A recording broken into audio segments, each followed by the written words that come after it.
Broadcasting from the business capital of the world, this is the Podcast Business News Network. Oh, welcome back, everybody. I'm sure these people are in your life or at some point have been. They're going to show up again. Those who undermine us, get in the way of what we're trying to achieve.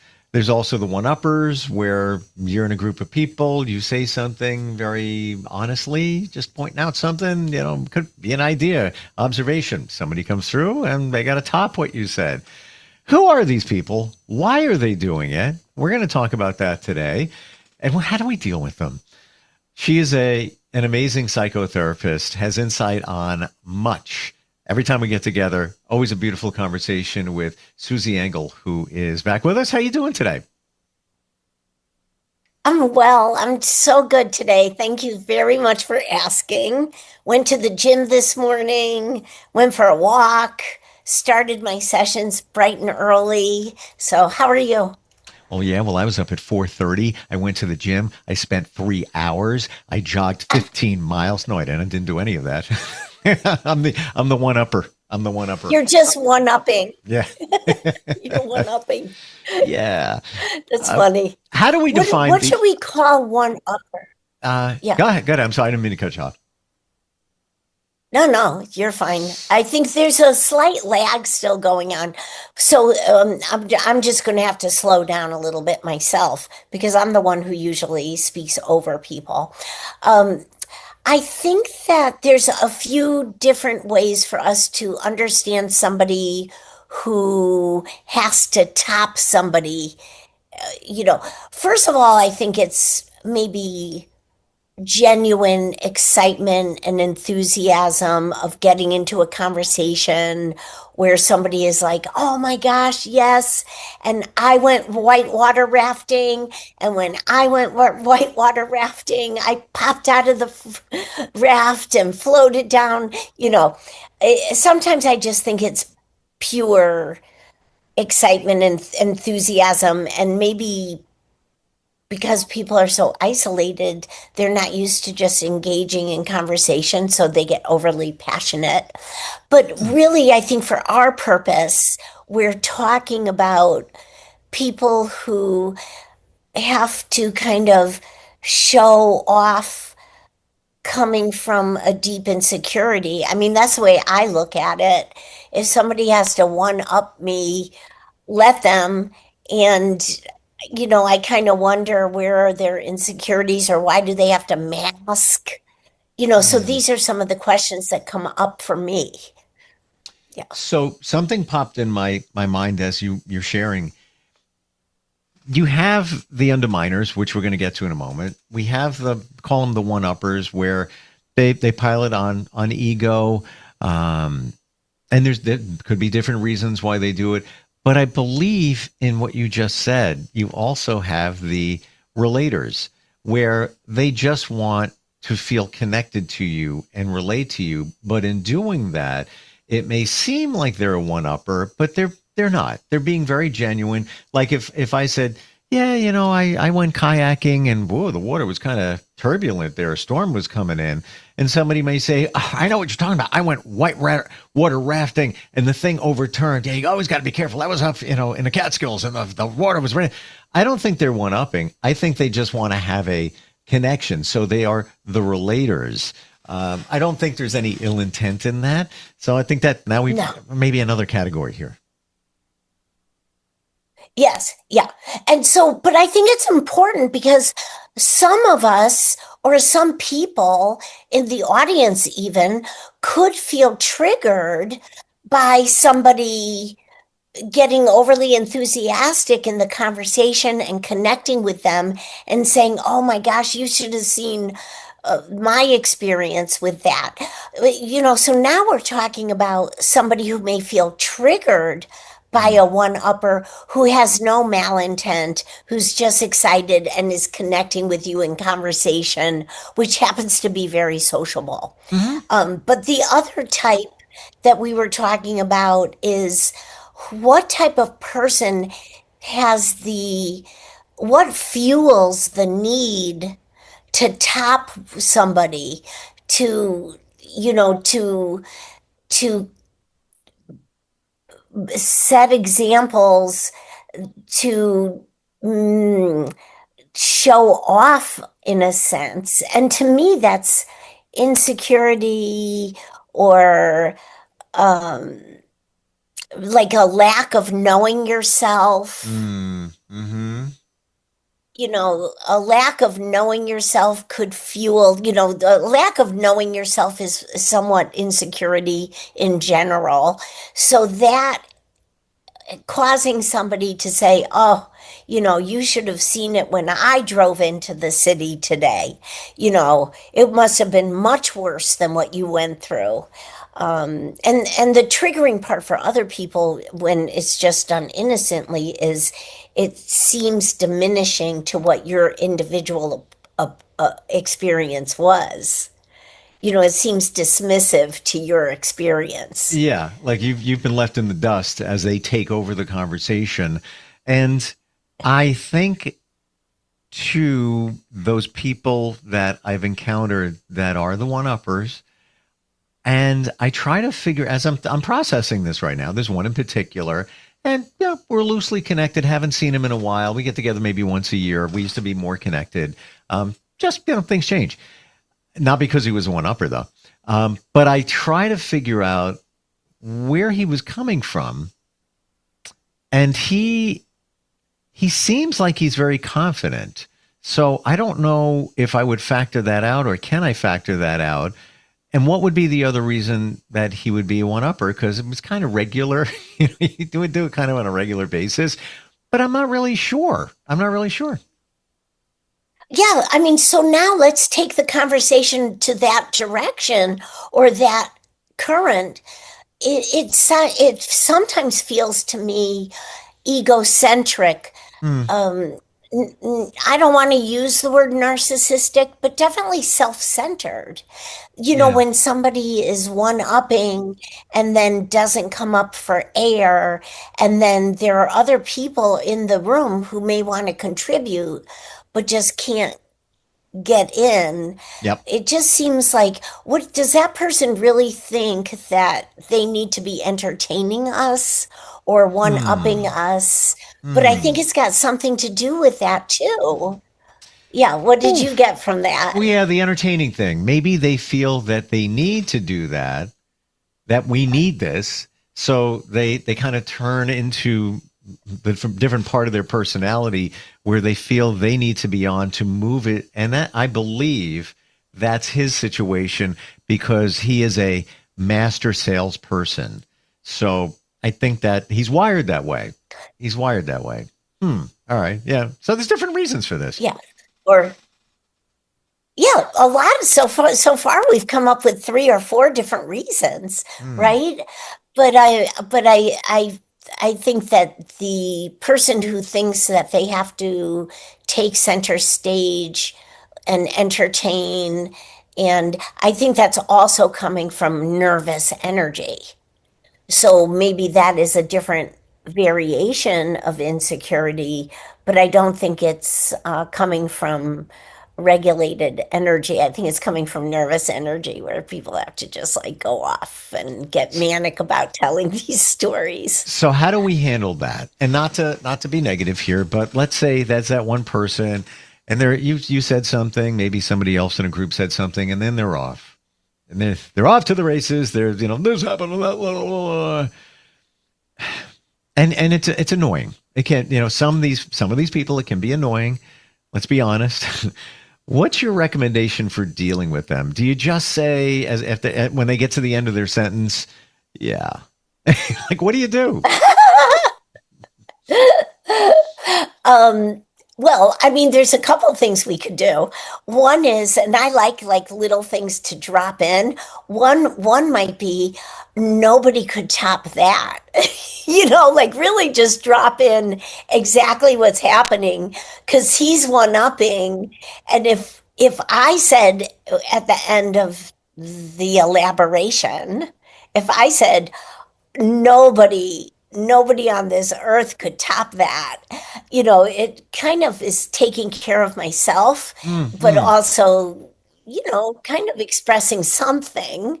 Um, and the other thing is, I sometimes listen for people to repeat stories that they've already told. Oh, it drives me crazy. And Drives a me lot of times, insane when people do that. it I have never done that in my life. I can happens honestly a say it. Yeah, It happens a lot. It happens a lot where this one person in particular might have the same um, uh, the same story. I don't even know what we would call it, but like it's like in the bank back here. And then when they get into a social situation, they tell the same stories over and over and over again. yeah, And yeah. that's sometimes I'll say in a polite way, excuse me, I'm going to take a sip of my Yeah, tea, sure. but I'll say in a polite way, um, I'll say, oh, yes, you've told us that story before. Oh, 100%. And I just want to bridge what I said there while you're sipping, and I'll do the same in a sec. That I have shared the same story in different groups with different people. But I don't know, maybe I have a sense of me that I can tell you I've never told the same story or situation to the same people. I just know it. I can say that with 99% confidence that because I don't like it when somebody does it. You can't Yeah, remember that you told me that. Well, I guess that conversation wasn't important enough to you. Just saying. right, right. But it also, I mean, it makes me wonder about, is this person lost? Whether we're talking about one-upping or Hmm. repeating the same stories, Hmm. is that person so lost or so alone in life? And I don't mean in that healthy sense that we've talked about in other discussions that you Sure. and I have had, but is that person so empty that they have to just keep using the same material or one upping like cloning off of what somebody else has just said. So somebody else may have shared a very individual experience, which is very interesting and exciting, and the one upper out of insecurity or emptiness needs to glom onto that and embellish it. It's just very showboaty. I think those are the people that are on autopilot. And while they're Mm, engaging and connected, they're really not. And they're just talking to themselves. That's it's who they are. They, for whatever the reason may be, they feel that they need to put on a show, or yeah, maybe they are insecure. Maybe it's the ego coming through, or yeah. they think that we care. and, you Well, know, I then mean, there's it'd be that. nice to care, but after a while, it's like deadening. But I like that autopilot, mindlessness. I mean, how many times do I wonder, like, why are people walking through life like zombies? And I think we talked about that during our first podcast Yeah. over a year ago. But I'm not, but I mean, like, it's really like this mindlessness of what does it take to feel our 2 feet on the ground, be plugged in with whomever we're with, and be organic about it? Yeah. That's security, that's confidence, we don't need to one up. We don't.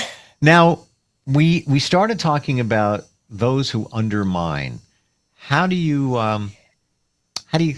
define those who undermine?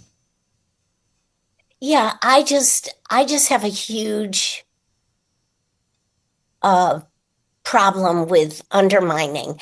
I think that undermining, when somebody is undermining another person, when somebody is contradicting them in a very subtle fashion, it really influences people who are um, easily influenced. And it's terrible for many reasons, but it also, I think becomes a pattern for many people. I mean, undermining should be a whole issue because undermining the person who needs to undermine, they're doing two things. It's almost like they're reacting to a personal threat. So if you were successful, whether you're parenting or you're discussing something with a colleague and figuring something out for your marketing company, and somebody in the conversation contradicts you without good knowledge or purpose, it seems to me that that is just a unproductive, practically destructive way of handling themselves. So And then oh yeah, go ahead. just as an example, like, all right, you said the marketing thing. I have a marketing company, been doing that forever. So let's say I say it's very important to be visible by optimizing your local listings. For example, your Google business profile. A lot of people don't pay attention to that. They haven't updated it. There's improper information. I could make that statement, then the underminer could say, nah, you don't have to worry about that. Doesn't really make a difference. Worry about posting on social media. Steve, that's more important. Just saying. So that's their opinion. But as I made a statement, they may have jumped in, and it's kind of undermining what I said. It's kind of diminishing what I said. Is that an underminer? That's an underminer. And unfortunately, for ego purposes, that person needs to say it that way. It could have been said in a different way, which maybe we can get to. But the other part of that is if you're in a group discussion and that person said what that person said, there are going to be some people who are either uninformed or easily influenced, who might, for all the future, not listen to what your input is as an expert in the field. Or if we're talking about parenting and one parent undermines the other, it could become a pattern in that group dynamic of the family. Wow.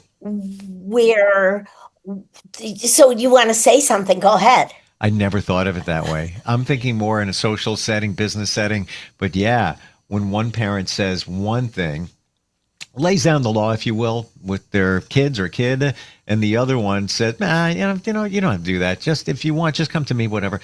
I never thought of that. That's classic undermining. Yeah. And if you think about that in social situations and business situations or educational situations, it's bad news. I mean, undermining is not having a conversation. Undermining is not debate. Undermining is imposing a judgment in a very subtle way. I mean, you could almost say manipulative way, and it disrupts whatever continuity the whole group or family could have. And then sides are taken and people believe things blindly, and it's just not good. You know what? I got to tell you, Susie, when we started, I looked at the one-uppers as the real pain in the butts, and the underminers not so much. It's a flip now, because the underminers, whether they have ill intent or not, it's coming off that way. They are it's one-upping plus one up in terms of what's going on there. And let me one up on that because it's not ill intent, but the fact is it's wrong.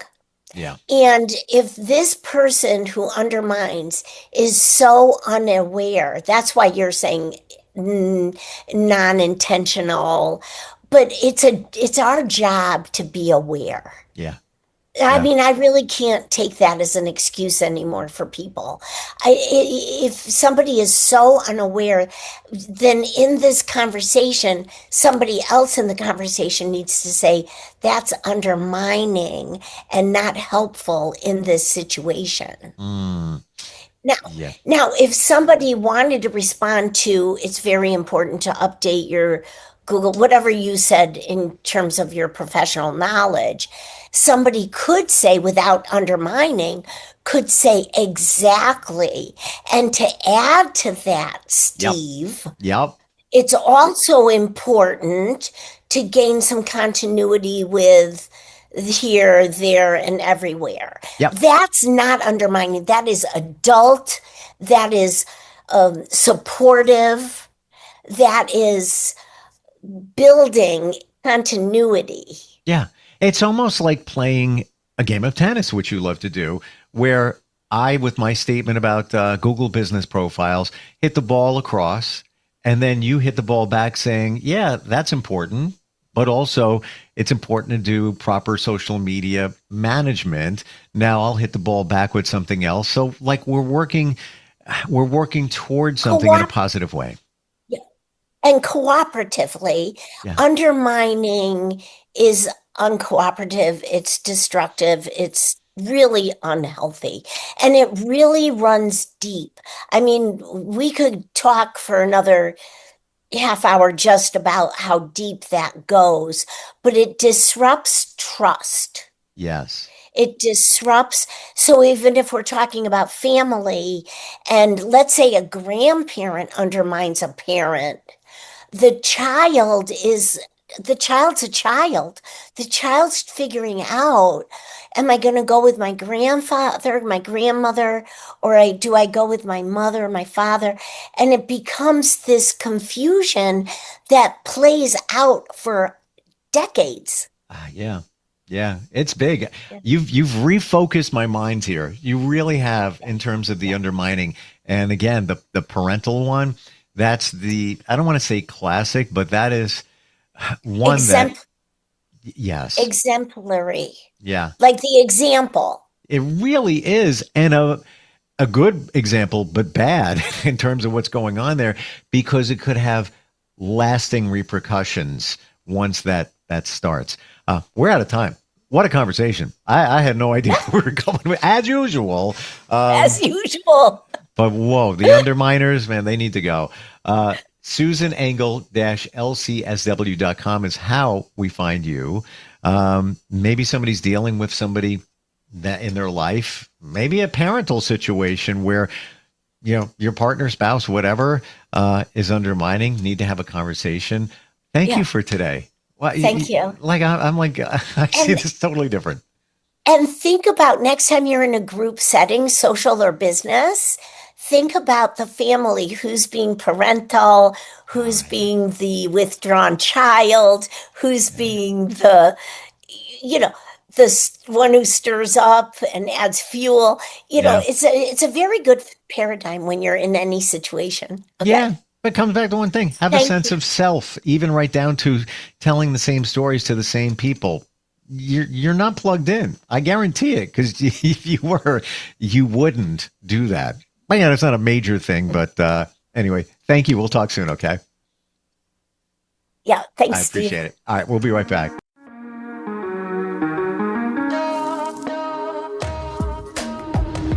Broadcasting from the business capital of the world, this is the Podcast Business News Network.